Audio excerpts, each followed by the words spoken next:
Hello everyone. இந்த வீடியோவில் என்ன பார்க்க போகிறோம்னா, கடந்த 2017 செட் எக்ஸாமில் கேட்ட குரூப் தியரி கொஷினை தான் இந்த வீடியோவில் நம்ம பார்க்க போகிறோம். கொஷின் என்னென்னு பாருங்கள். Equivalent symmetry operation for combined symmetry operation sigma X Z into sigma Y Z ஈஸ்னு கேட்டிருக்காங்க. ஸோ இந்த கொஷின் குரூப் தியரியில் ப்ராடக்ட்ஸ் ஆஃப் சிமெட்ரி ஆப்ரேஷனுங்கிற டாபிக் கீழே வர கொஷின் இது. ஸோ இது ஆப்ஷனில் C2 axis along Z axis, அடுத்தது சிக்மா XY பிளேன், அப்புறம் ஐடென்டிட்டி ஆப்ரேஷன் அந்த இன்வர்ஷன் சென்டர் ஐன்னு கொடுத்துருக்காங்க. ஸோ இந்த கொஷினை சால்வ் பண்ணுறதுக்கு முன்னாடி இந்த சிமெட்ரி ஆப்ரேஷன்ஸை பற்றி சில பேசிக்ஸ் டிஸ்கஸ் பண்ணிட்டு போகலாம். நம்ம ஆப்ஷன் 1ல் வந்து C2 axis along Z direction கொடுத்துருக்காங்க. ஸோ C2 ஆக்சிஸ்ங்கிறது ஒன்றும் இல்லை. ஸோ இசட் ஆக்சிஸ் வழியாக நம்ம அந்த மாலிகுலர் சிஸ்டத்தை 180 டிகிரிக்கு ரொட்டேட் பண்ணணும். ஸோ அப்படி ரொட்டேட் பண்ணால் அதுதான் C2 axis along Z direction. C2 வந்து 180 degree rotation along Z direction.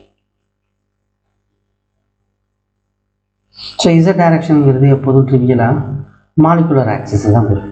So ஒரு மாலிகுலோட அந்த பிரின்சிபல் ஆக்சிஸ் மாலிகுலர் ஆக்சிஸுங்கிறது இசட் ஆக்சிஸ் வழியாக தான் போகும்.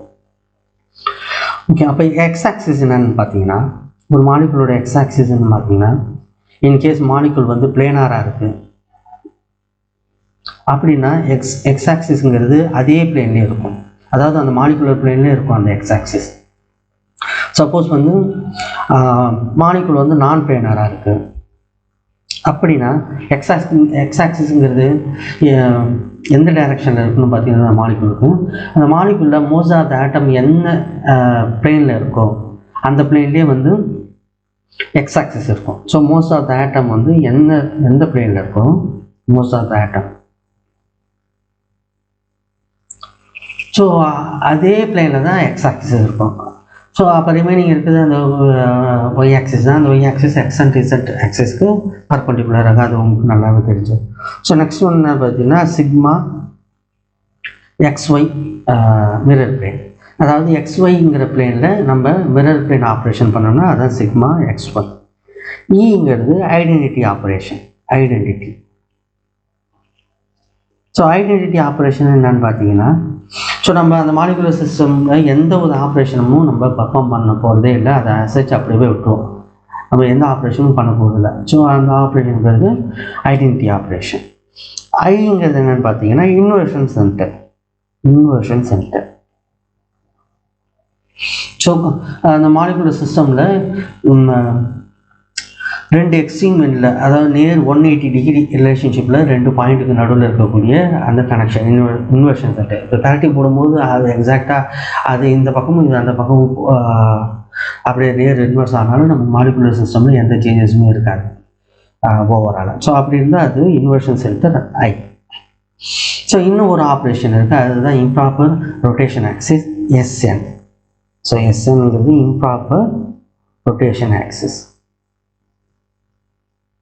ஸோ அப்படின்னா உங்களுக்கு நல்லா தெரிஞ்சது தான். ஃபஸ்ட்டு என்ன பண்ணுவோம்னா ரொட்டேட் பண்ணுவோம் அந்த மாலிகுலர் சிஸ்டத்தை. ஃபஸ்ட்டு ரொட்டேஷன், அதுக்கப்புறம் வந்து எந்த ஆக்சிஸில் ரொட்டேட் பண்ணமோ அதுக்கு பர்பெண்டிகுலராக என்ன பண்ணால் ரிஃப்ளெக்ஷன், அதாவது மிரர் பிளேன் எடுப்போம். ஸோ இப்படி எடுத்தால் தான் அதுக்கு கம்பைண்டாக நம்ம SN ஆக்சிஸ், அதாவது SN improper axis of rotation நம்ம சொல்லக்கூடிய அந்த லாஸ்ட் சிமெட்ரி ஆப்ரேஷன். சரி, ஓகே.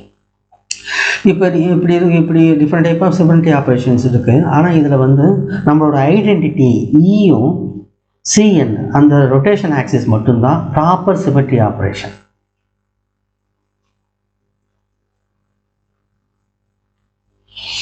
ஏன்னா இந்த ரெண்டு சிமெட்ரி ஆப்ரேஷனில் மட்டும்தான் நம்மளோட மாலிகுலர் சிஸ்டத்தில் எந்த வித பாண்டும் பிரேக் ஆக அவசியம் இருக்காது. ஜஸ்ட்டு நம்ம ரொட்டேஷன் ஆக்சிஸாக சுற்ற போகிறோம். ஐடென்டிட்டி ஆப்ரேஷனாக நம்ம எந்த ஆப்ரேஷன் பண்ண போகிறதில்ல.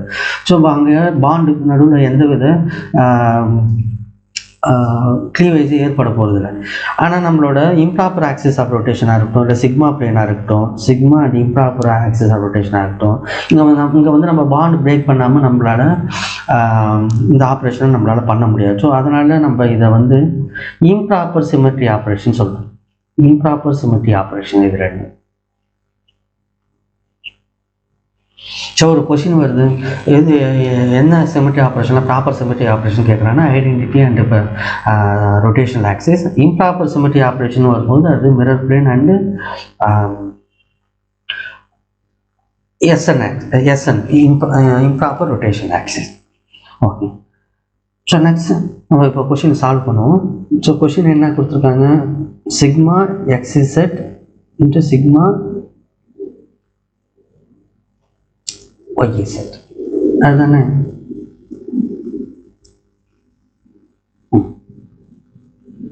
ஸோ இதோட ப்ராடக்ட் நமக்கு என்னவா இருக்கும்னு கேட்குறேன். எக்ஸை தான் நம்ம ஃபைண்ட் அவுட் பண்ணணும். ஸோ இப்போ இந்த சிமெட்ரி ஆப்ரேஷனில் நம்ம எதை ஃபஸ்ட்டு பண்ணுறது, எந்த ஆர்டரை ஃபாலோ பண்ணுறதுன்னு ஒரு கொஷின் வந்துச்சுன்னா, ஸோ கொஷின் இருக்கபடியே நம்ம சிக்மா XZ ஃபஸ்ட்டு பர்ஃபார்ம் பண்ணிவிட்டு அடுத்து சிக்மா YZ பர்ஃபார்ம் பண்ணுறோன்னா, ஃபார் எக்ஸாம்பிளுக்கு எக்ஸுங்கிற ஒரு அவுட்கம் கிடைக்காதுன்னு வச்சுக்கோங்க. ஸோ இதையே ஃபஸ்ட்டு நான் வந்து சிக்மா YZ பண்ணிவிட்டு அடுத்து சிக்மா XZ பண்ணுறேன்னா நமக்கு அதே எக்ஸ் தான் கிடைக்கும். ஸோ எந்த சேஞ்சஸும் இருக்காது ஃபைனல் அவுட்கமில். ஸோ ஏன்னா சிமெட்ரி ஆப்ரேஷன் ஒரு குரூப்பில் இருக்கக்கூடிய சிமெட்ரி ஆப்ரேஷன்ஸ் எப்போதுமே கம்யூட்டட் தான் இருக்கும், commute with each other.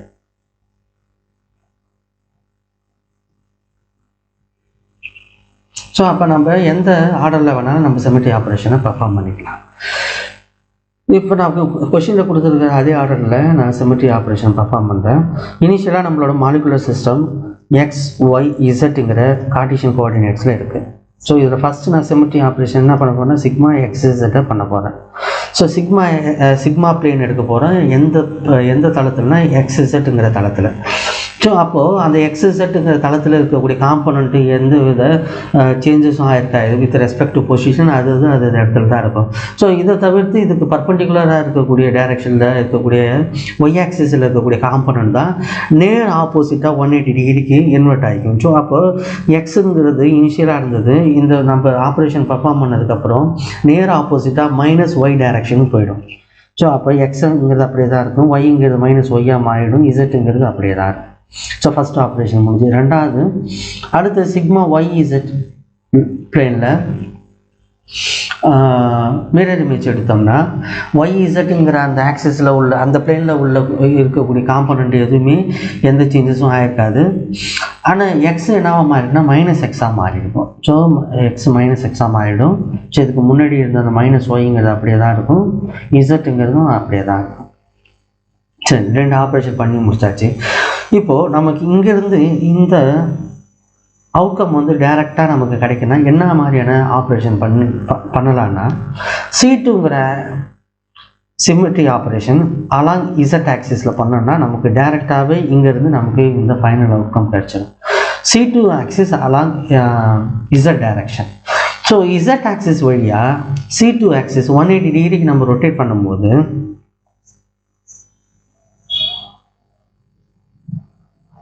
Z axis வழியாக 180 டிகிரிக்கு நம்ம ரொட்டேட் பண்ணும்போது X அண்ட் Y என்ன ஆகிடும்னா ஆப்போசிட் டைரக்ஷன் போயிடும். ஸோ அப்போது Z ஆக்சிஸில் இருக்கக்கூடிய காம்பனண்ட் அப்படியே தான் இருக்கும். இங்கேருந்து +Xங்கிறது இந்த சைடு -Xன்னு போயிடும். இங்கேருந்து +Yங்கிறது ஆப்போசிட் டைரக்ஷனில் -Yயாக மாறும். ஸோ அப்படி தான் நம்ம மாறி இருக்கு. ஸோ அப்போது Z ஆக்சிஸ் வழியாக நம்ம 180 டிகிரிக்கு நம்ம ஆப்ரேட் பண்ணும்போது எக்ஸுங்கிறது -X ஆகும், ஒய்ங்கிறது -Yஆகவும் மாறிடும். ஸோ அப்போது இந்த ஆப்ரேஷனுங்கிறது எதுக்கு equal, C2 axis along Z டைரக்ஷனுங்கிறதுக்கு ஈக்குவல். ஸோ அப்போ ஆப்ஷன் 1 தான் ரைட்டான ஆன்சர். இப்போ புரிஞ்சிருக்குன்னு நினைக்கிறேன். ஸோ குரூப் தியரியில் நிறைய வீடியோஸ் பார்ப்போம் ஃப்யூச்சரில். ஓகே, இந்த வீடியோ புரிஞ்சிருக்குன்னு நினைக்கிறேன்.